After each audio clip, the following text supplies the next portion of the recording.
Hello, I'm a Grand Champ 3 Rocket League coach. My coaching is completely free, so if you're interested, you can join my Discord, linked in the description, for your own chance to win a free coaching session. Enjoy the video. Okay, so we're going to go stop and go again. Stay into it. Ask me questions if you have them as they come up. Okay, your teammate kind of blew it. It's also not a well-advised 50. I got to see from your teammate's POV. Yeah, okay, he's hitting the reverse, and then he just centers it for the other team. This one is definitely on your teammate.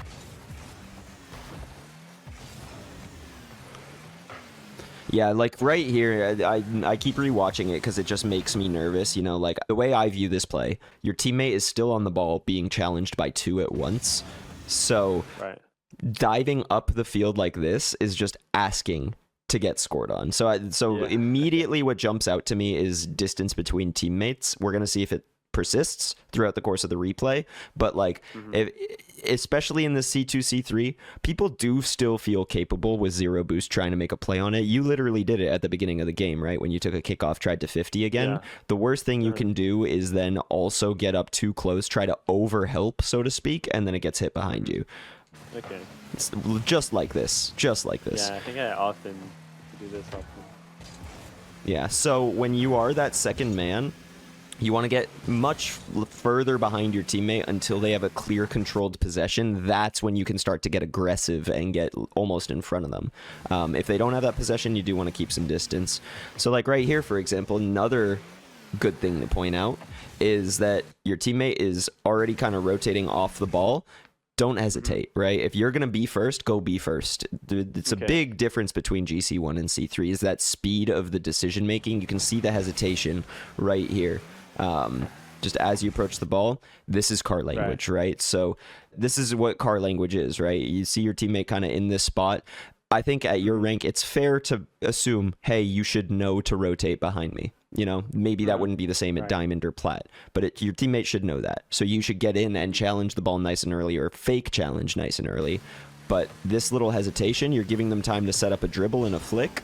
It's decent patience out of you, but again, you have this whole runway to go challenge and actually mount an attack. But now instead, you've given them control and you're on the back foot. Does that make sense? Yep. Yeah. A bit of a mistouch.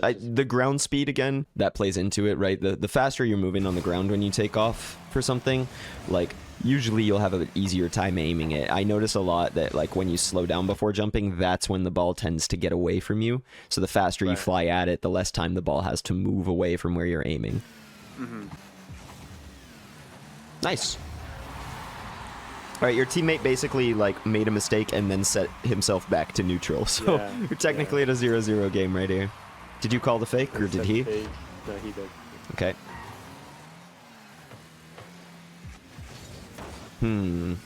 Interesting.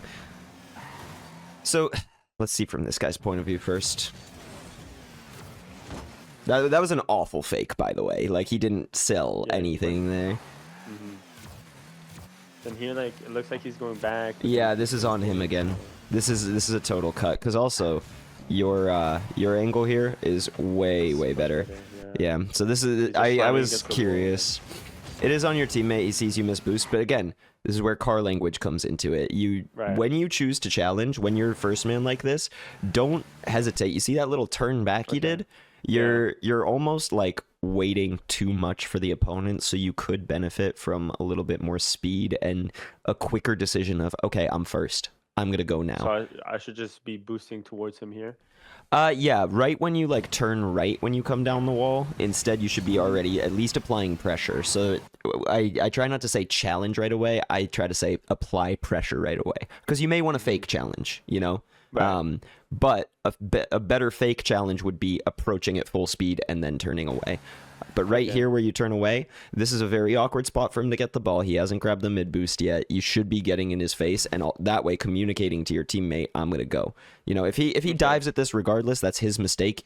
You're not going to be able to win every game. Sometimes you can't avoid your teammates making mistakes, but you know, that one was on him for going, but also on you for hesitating, making him sort of think, wait, does that mean I have to go for this?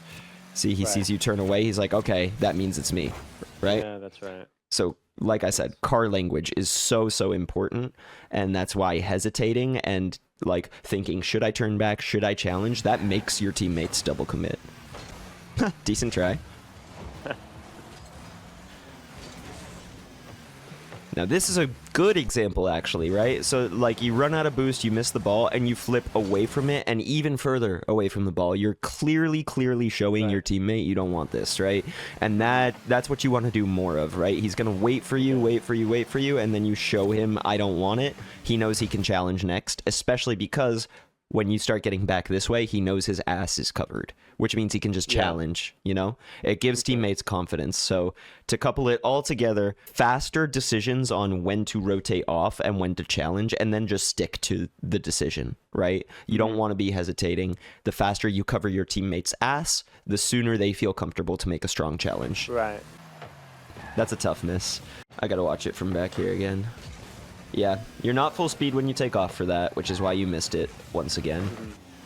And then here, yeah, also not full speed, but this is just more of a poor takeoff. Yeah. Which, yeah, so a big factor in champ lobbies that really helps win a lot more games is getting 2 touches on the ball. So like 1 and then 2, you know, hit it to the wall and then double tap it. Like that's just a loose example. But something like this, where the ball flies up, every single champ is perfectly capable of defending a single touch. So like mechanically, one thing to work on, which again, I can't just give you good mechanics, you'll have to work on them, is getting multiple touches in a row. You want to, as much as you can, touch it to yourself once and then get like the actual shot on goal, because 1-2 touches are way harder to read. That would be a tough angle at any rank. Nice. Oh, wholesome. Hell yeah. Respect. Yeah, I'm not sure what to do. I hear you played it fine. I mean, when you see that, like, okay, the way I would say on kickoff, if you're unsure of what to do, literally just which side of this midfield line is it on? Is it going towards my half? I get back boost. If it's right up the middle, leave for teammate. If it's going up this way, attack. But, you know, really, like, just pay attention to the momentum of the ball and where it's going over that midfield line.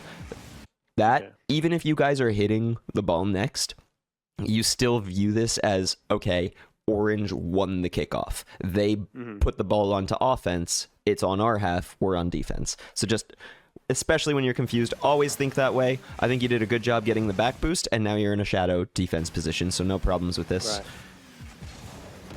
And then committal. Like, you hesitate in your game. I can see it. It's been the whole game so far. Right here, he misses that. Full speed. Right? If you decide at the very end that you don't want to hit it with all your might and you'd rather control it, slowing down is so easy in this game. Speeding up is not. So first go full speed. If you then decide you want to slow it down. But you also don't want to rob yourself the option of a full speed hit right on net.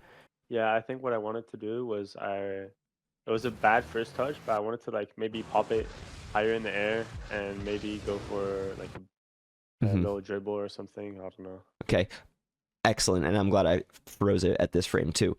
If you had this takeoff at full speed instead of less than full speed, you would have had a slightly narrower angle. You would have hit the ball a little lower. It goes higher. You have all those follow-up options. So we can back it up one more time. But yeah, just if you take off at this at full speed, right, and you decide I want to continue at full speed, that's where you're going to get under it. You're going to hit it so much harder. You're going to have more room for double taps, things like that. Good defense here. Your patience, by the way, and your decision to go on the backboard, this is great defense. Well done. Okay, thank you. Because he has the flip reset. I can tell you were waiting for the flip reset / the challenge. Yeah. Very good defense here. You did this very well. Nice save, too. And patience in your corner. This is a great defensive possession, except the flick. Except the flick there, this is a great defensive possession. Your patience, keeping it in the corner, going for the dribble. Even the idea to flick, excellent. Yeah. You just got to nail the flick next time. Ooh. So, hesitation coming in once again. So, like, once you miss this ball, I like that you kind of go for the bump here, but this is something Yeah. I find myself coaching a lot of people on. Once you miss this ball, your job is done. This guy's coming in as the new first man. So obviously your job should be to come through, look for the bump, maybe get behind them fast. That's that car language I was talking about at the beginning. Your indecision here is probably going to result in a pretty scary situation, right? Right here where you're like, should I keep going after him or something? You know, if your teammate doesn't make this challenge, additionally, you have this guy with 100 boost who's about to come right into this open spot. You guys are stuck low, boost in the corner. Super high chance he scores. So that's just a little bit of dangerous indecision on this clear.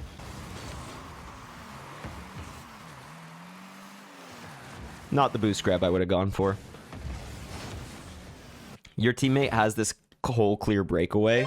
So when your teammate has an uncontested wall touch or something, let him go for the solo play. You kind of want to pick up these boosts, maybe look for a bump. Don't commit to a bump if he's going to go in the air, but stay on this part of the field, right? Give him all of this room to work with, because then, for one, you're collecting boosts. You're already open for a pass. You don't have to move very far. Two, if he needs this, you stole it from him.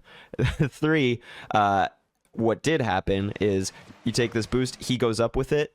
He has nobody to pass to. You just basically said, enjoy the 1v2. Yeah. So yeah, this, you got an excellent pass out to your teammate. Nice. Leave it alone. Same thing. Distance between teammates. It's one of your weaknesses, I can see. You come around this way, you look for small boosts, kind of pick this up, and boom, you'd be sitting like right here in this orange circle. Yeah. You know, that's something he can see, and it doesn't mean he's going to pass it, of course, because it's champ 3, right? I think I'm just there for the follow-up. Yeah, it's just an option, and then you're in a good follow-up spot. And the other thing that like people miss a lot too is if you're over here, right, and he gets challenged by orange, you're in a great spot to just start rotating back to far post, you know? That's right. Very easy. Yeah. I still think you get a little close to your teammate on these wall touches, though. Like, that's not a good pass. It's perfectly okay in Rocket League to be like, okay, you tried to pass it. It's a shit pass. I'm just going to circle back, collect my boost, and then I'll have some speed and better vision to challenge from back here. So, you know, like, don't be afraid to kind of recognize my teammate's trying to pass, but if it's not a good one, I'm not going to go for it, right? Okay. Like, I'll just stay back here, because this, once again, you're begging for them to just hit it behind you. Okay.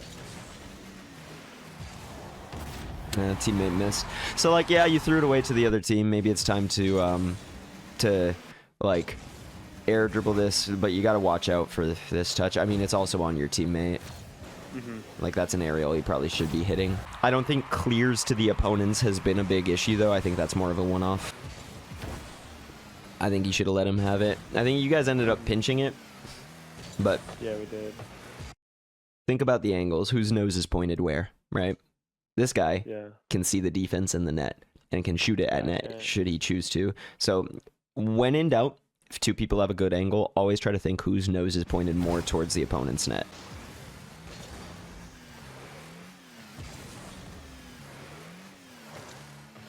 Decent. This whole defensive sequence, you could have gotten back faster. You have the boost to already pick up full speed.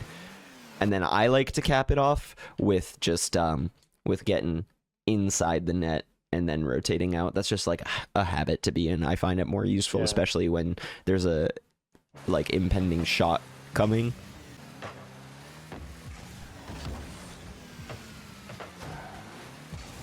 So this would be one of those situations as well where, like, uncontested, don't go for just one touch, right?